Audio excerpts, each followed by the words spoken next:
Բարև ձեզ, եթերում օրվա ամփոփումն է։ Ձեզ հետ է Արփինե Նավասարդյանը, 19:00 դրությամբ առանձնացրել ենք հետևյալ լուրերը։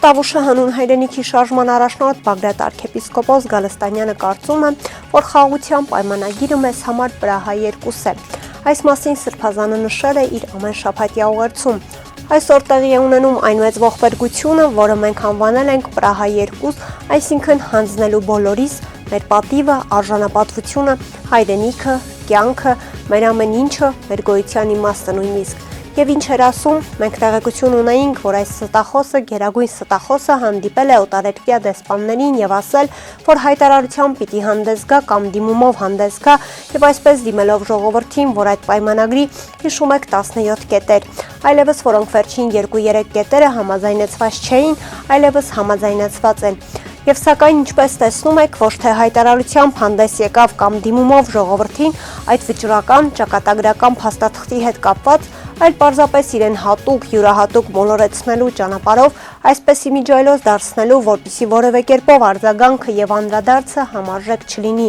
Նախ արտգործնախարարի շրթունքներով եւ ապա թշնամու արտգործնախարարի շրթունքներով հայտարարվեց այդ մասին, եւ ապա նա ստախոսը լրագրողների հետ ոտքի վրա իմիջայլոց խոսեց այն մասին, որ միջանցքը հանձնելու ենք, տալու ենք բառացի ասած, մնացած կետերն էլ համաձայնեցված են, նշել է նա Փաշինյանին կոչ անելով հրապարակել փաստաթուղթը։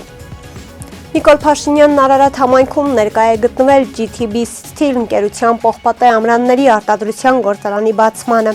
Նա շրջել է գործարանում, ծանոթացել իրականացված ներդրումներին եւ արտադրական հզորություններին։ Պատասխանատուների ներկայացմամբ գործարանի արտադրողականությունը կազմում է տարեկան 112.8 տոննա։ Իրականացվել է 31 միլիոն դոլարի ներդրում։ Գործարանն ունի 240 աշխատակից, որոնց թիվն առաջիկա 3 տարվա ընթացքում նախատեսվում է ավելացնել գերազանցելով 500-ը։ Հիշեցնենք, որ սա այն գործարանն էր, որ պետք է կառուցվեր Երասխում, սակայն թշնամու կրակոցների պատճառով այն տեղափոխվել էր։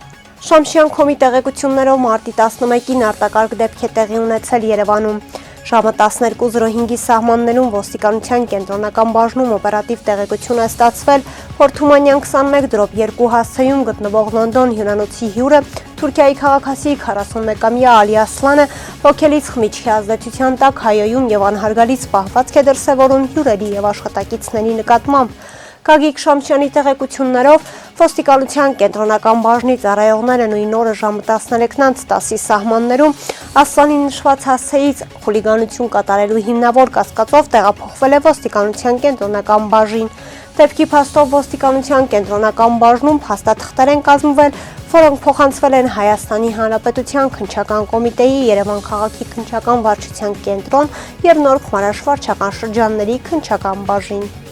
Իրավապաշտպան Ռուբեն Մելիքյանը հայտնում է, որ Երևանում ձերբակալված Թուրքիայի քաղաքացին իրեն պահել է այնպես, ինչպես տերը ծառաների հետ։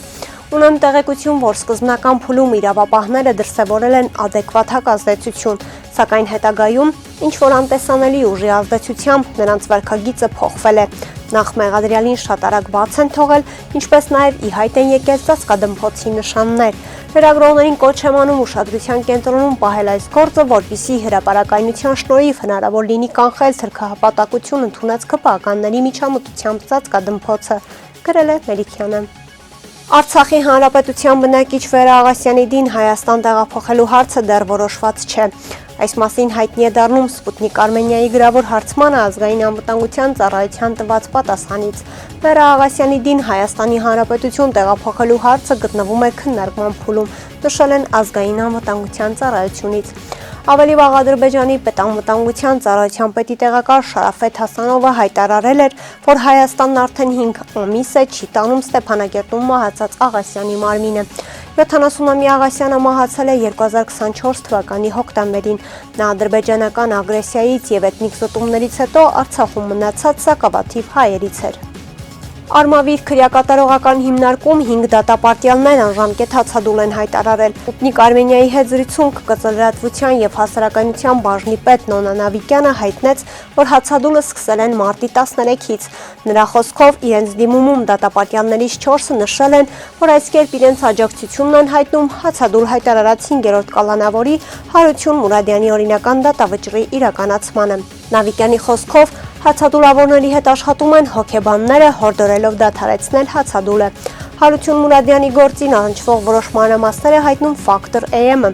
Պարզվում է, նա արդեն երկրորդ անգամ է դիմում հացադուլի։ Տարեսկզբին Մուրադյանը նախ ինքնավնասման, ապա հացադուլի միջոցով փորձել էր ուշադրություն հրավիրել իր գործին։ Կալանավորի խոսքերով 2024-ի նոյեմբերին վերջին ինքն արդեն ազատության մեջ պետք է լիներ, բայց դատավորի սխալի պատճառով ստիպված կալանավայրում պետք է անցկացնի ևս 2 տարի, մինչև 2026 թվականի դեկտեմբեր։ Հափշտակության հոդվածով դեռևս 2019 թվականի նոյեմբերից կալանքի տակ գտնվող Մուրադյանին այլ հանցանք կատարելու համար էլ մեղադրանք է առաջադրվել, բայց համակցված պատժաչափ նշանակելու ընթացքում կալանքի տակ գտնվելու ժամկետի մասին հաստատականն ուշ է ուղարկել քրեակատարողական հիմունը։ Նախկին արտգործնախարար Վարդան Օսկանյանի համոզմամբ միջազգային դատական հայցերից փոխադարձաբար հրաժարվելով Ադրբեջանը մեկ հիմնական նպատակ է հետապնդում։ Ես իհարկե փաստաթղթի բովանդակությանը ծանոթ չեմ, բայց մի քանի բան ակնհայտ է, որ այնտեղ խոսք անգամ չկա Արցախի մասին, խոսք անգամ չկա արցախահայության իրենց տները վերադառնալու իրավունքի մասին,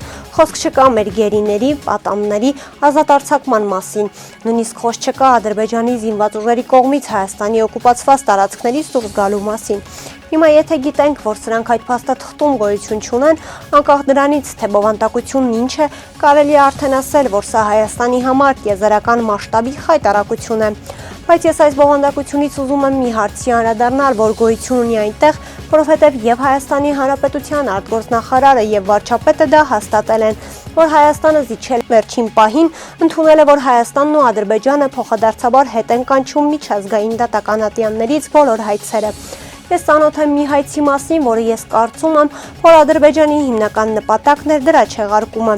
Այդ մի որոշումն Ադրբեջանի համար մեծ գլխացավանք էր։ Դա նոյեմբեր 2023 թվականի Արդարադատության միջազգային դատարանի որոշումն է, որտեղ պարտադրվում է Ադրբեջանին ապահովել, թույլ տալ արցախահայությանն ապահով եւ անվտանգ վերադառնալ իրենց հայրենիքը, իրենց տները։ Դա դատարանի որոշման պարտադրվում էր Ադրբեջանին եւ հավատացեք, սա Ադրբեջանի համար մինչեւ հիմա եղել է գլխացավանք եւ Ադրբեջանը գիտի, որ ապագայում էլ շարունակելու է լինել իր համար մեծ գլխացավանք, նշել է նախկին նախարարը։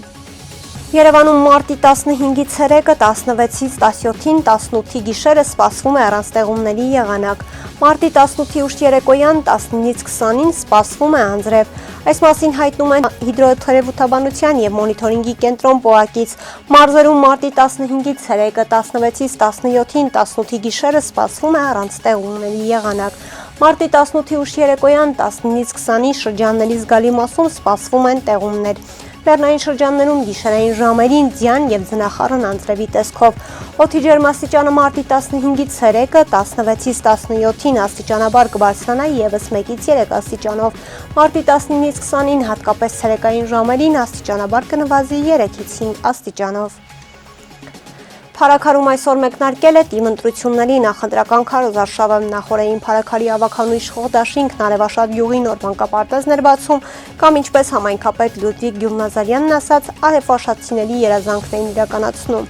Մանկապարտեզը 3 տարվա վաղեմի երազանք էր իմ համար, որովհետև 30 տարի այդ երազանքը եղել է արևաշատցու համար, ասաց Գյուլնազարյանը։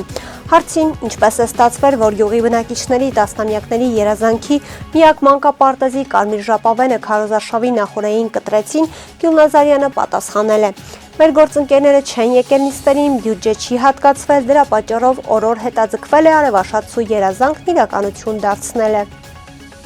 Այսօր մարտի 15-ին վրա երթ է տեղի ունեցել Արարատի մարզում, ինչպես հայտնում է Շամշյան.com-ը, ժամը 11:30-ի սահմաններում Արարատի մարզի բնակիչ 32-ամյա Գրիգոր Ս.-ն իր վարած BMW X5 մակնիշի ավտոմեքենայով Գինևետ գյուղում վրա երթի է ենթարկել հետիոտն 4-ամյա տղայի։ Վարորդը փախուստի չի դիմել, ահազանգել է շտապ օգնություն։ Ժամանած Վեդի բժշկական կենտրոնի բժիշկների հերթապահ խումբը երեխային նախ տեղափոխել է Վեդի բժշկական կենտրոն, որտեղից էր Երևանի Սուրբ Աստվածամայր բժշկական կենտրոն։ Վրաերթի փաստով Վեդիի քննչական բաժնում նախաձեռնվել է քրեական վարույթ, որտեղ էլ պարզվում է վրաերթի ենթարկված երեխայի ինքնությունը։